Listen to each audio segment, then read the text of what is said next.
Assalamualaikum, nama saya Nurul Fatihah binti Hamzah. Saya akan menerangkan tentang definisi atau pengertian korban. Pengertian korban pada awalnya berasal daripada perkataan Arab yang membawa maksud pendekatan.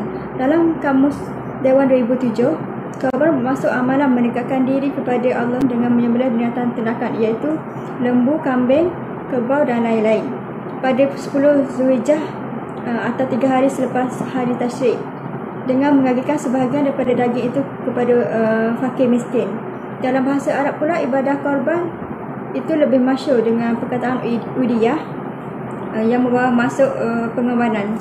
Sebahagian ulama pula mengatakan asal perkataan itu ialah daripada waktu duha, kerana bermulanya penyembelihan ialah pada waktu duha. Manakala Ibrahim Al-Baijuri 2010 berpendapat dengan pendapat yang lebih masyhur, jika didamahkan huruf hamzah pada perkataan udiyah, maka ia membawa maksud binatang sembelihan dari kalangan Al-An'am yang disembelih pada hari raya korban. Dari sudut istilah pula, Syekh Mustafa Dib Al-Bura 2009 dalam kitabnya Fiqh Al-Manhaji menyebutkan bahawa korban ialah sembelihan binatang, iaitu unta, lembu, kambing dan biri-biri, dengan tujuan untuk mendapatkan diri kepada Allah dan dilakukan pada hari raya korban. Seterusnya, dalil pensyariatan. Dalil pensyariatan ibadah korban adalah berasaskan kepada Al-Quran, merujuk pada surah Al-Kawthar ayat kedua. Wasalli lirabbika wanhar. Maksudnya, oleh itu, kerjakanlah salat kerana Tuhanmu semata-mata dan sembelihlah korban sebagai syukur. Maksud berkorbanlah dalam ayat tersebut mengikut pendapat yang paling sahih ialah mengorbankan atau menyembelih binatang-binatang korban. Hal ini seperti mana yang disebut di dalam tafsir Imam Ibnu Kathir yang benar bahawa yang dimasukkan dengan al-nah adalah menyembelih korban, iaitu menyembelih unta dan sejenisnya.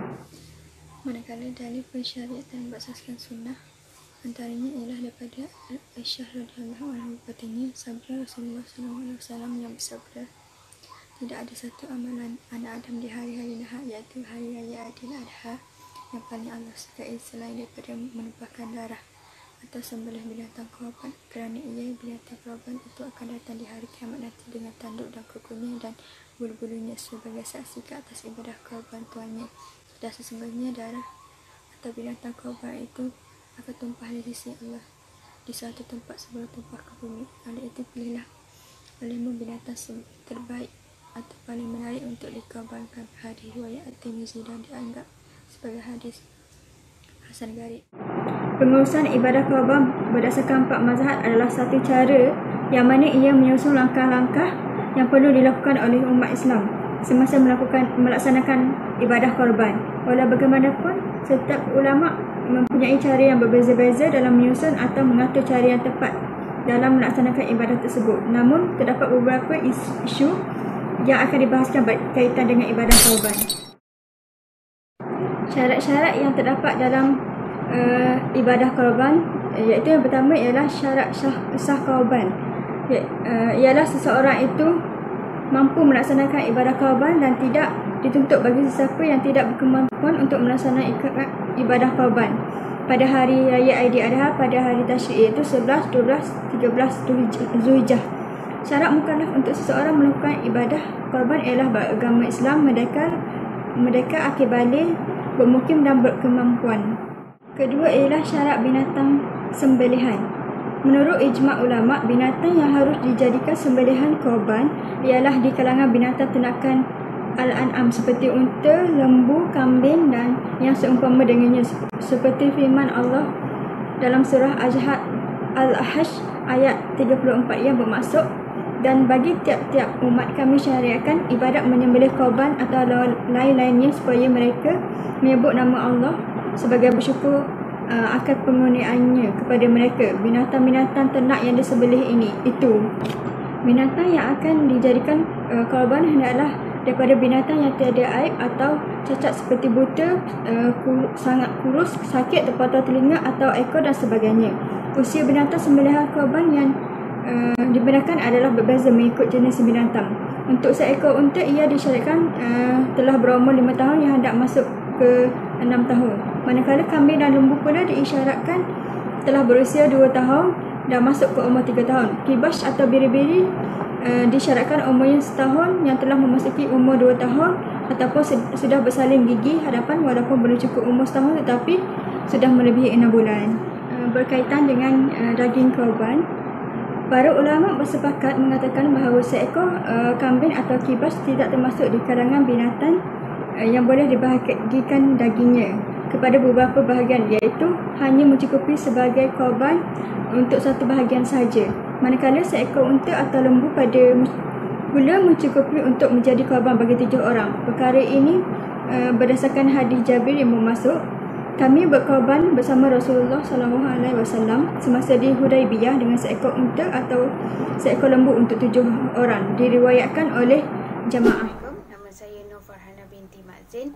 Saya ingin menerangkan tentang penyembelihan dan pengurusan ibadah korban menurut 4 mazhab. Korban menurut Imam Syafi'i, bagi pembahagian daging korban ada 2 pandangan, iaitu pandangan lama dan juga pandangan baru.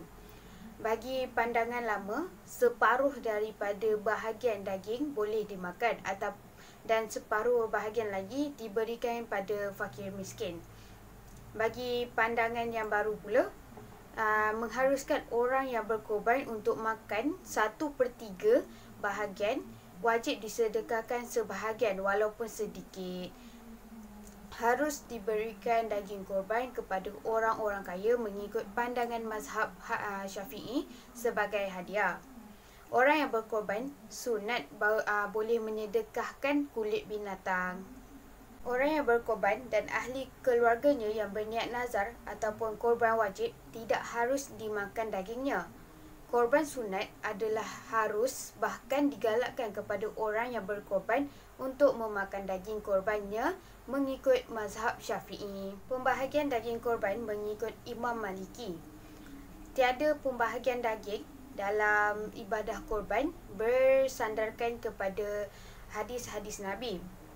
Daging korban yang diperoleh harus daging sembelihan korban nazar dimakan oleh orang yang berkorban. Jika daging itu dimakan semuanya ataupun disimpan selama 3 hari, hukumnya adalah harus tetapi dibenci ataupun bahasa mudahnya adalah makruh. Pengurusan korban berdasarkan mazhab Hanbali. Bagi pembahagian daging korban, dibahagikan daging itu kepada 3 bahagian, iaitu 1/3 dimakan oleh orang yang berkorban, 1/3 lagi dihadiahkan kepada saudara mara ataupun sahabat, dan 1/3 disedekahkan kepada fakir miskin. Daging korban yang diperoleh pandangannya sama seperti mazhab Maliki, yang mana harus bagi daging sembelihan korban nazar dimakan oleh orang yang berkorban. Jika daging itu dimakan semuanya oleh orang yang berkorban atau disimpan selama 3 hari, hukumnya adalah harus tetapi dibenci. Korban, daging itu akan dibahagikan kepada 3 bahagian sama seperti mazhab Hanbali, iaitu 1/3 dimakan oleh orang yang berkorban, 1/3 dihadiahkan kepada saudara mara ataupun sahabat, dan 1/3 lagi disedekahkan kepada fakir miskin. Daging korban yang diperoleh mengikut mazhab Hanafi, korban dan nazar atau iaitu korban wajib adalah dilarang untuk dimakan oleh orang yang berkorban. Diumpamakan seperti memakan anak yang lahir dari binatang sembelihan sebelum disembelih. Assalamualaikum warahmatullahi wabarakatuh. Nama saya Muhammad Aiman Syamsi bin Ibrahim Asri. Sekarang saya akan menerangkan tentang wakalah. Wakalah ni dari segi bahasa dia bermaksud penyerahan kuasa, pengawasan, penjagaan dan pemeliharaan. Dan dari segi istilah fiqh pula, ia bermaksud menyerahkan sesuatu perkara ketika hidupnya kepada orang lain supaya ia boleh melaksanakan perkara yang diwakilinya. Kat sini apa yang saya faham, wakalah ni dia macam kita meminta bantuan orang lain untuk melaksanakan perkara yang kita tidak mampu ataupun susah untuk kita laksanakannya supaya ia dapat memberi manfaat kepada kita. Hukum melaksanakannya adalah harus berdasarkan Al-Quran, Sunnah dan juga ijma' ulama'. Sekarang ni kita akan masuk kepada rukun wakalah. Rukun wakalah ni dia terbahagi kepada 4 bahagian, iaitu yang pertama ialah muwakil, yang kedua adalah wakil, yang ketiga ialah muwakkal fihi, dan yang keempat adalah sirah.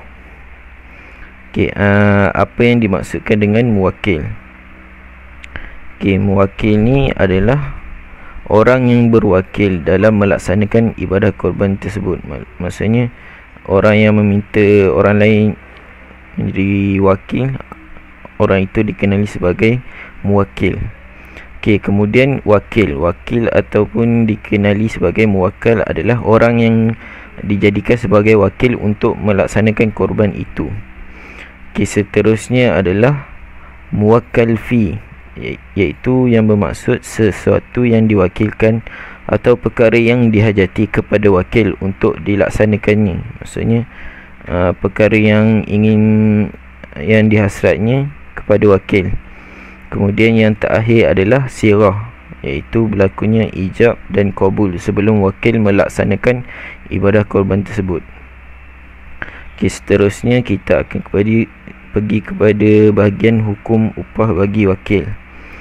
Kat sini para ulama' dia telah bersepakat bahawa wakil atau penyembelih bagi orang yang berkorban tidak boleh menetapkan bahagian daripada binatang korban itu sebagai upahnya.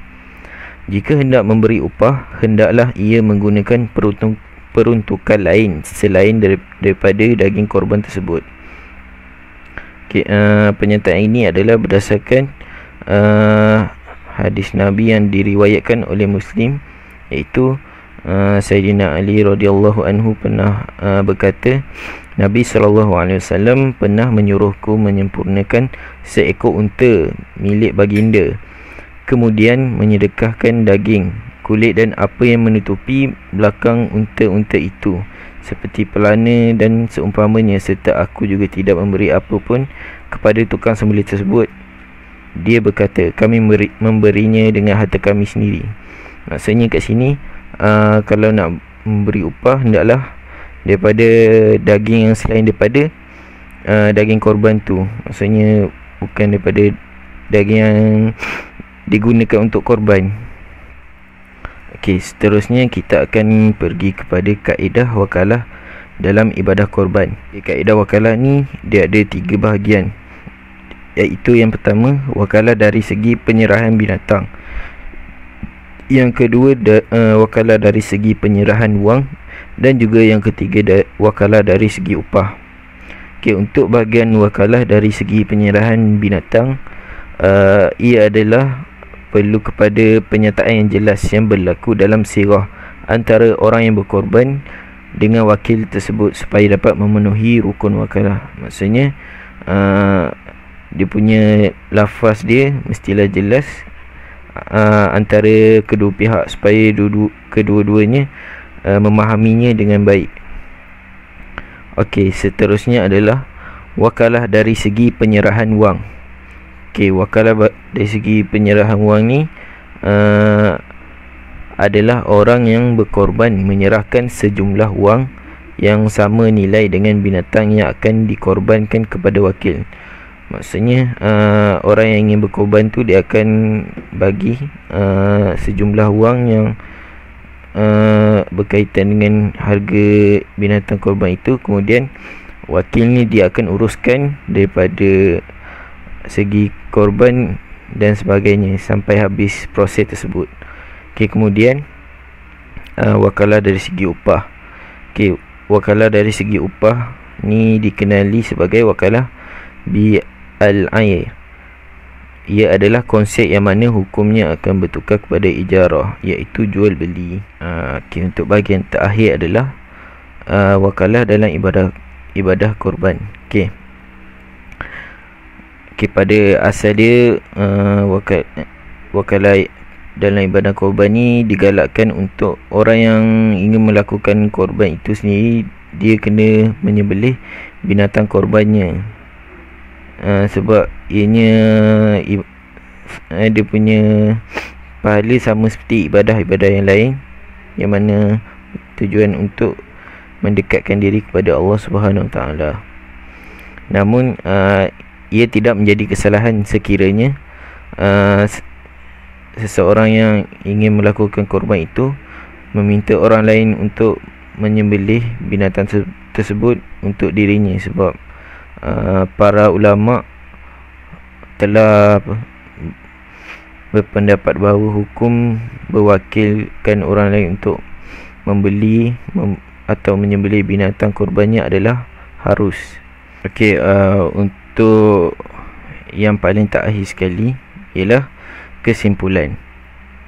Okey, kesimpulan untuk perkara ini, isu-isu yang berlaku dalam kalangan umat Islam hari ini bukanlah isu-isu yang baru dan terkini, namun hanya sekadar isu-isu yang sudah diterangkan dan dijelaskan oleh para fuqaha mazhab masing-masing.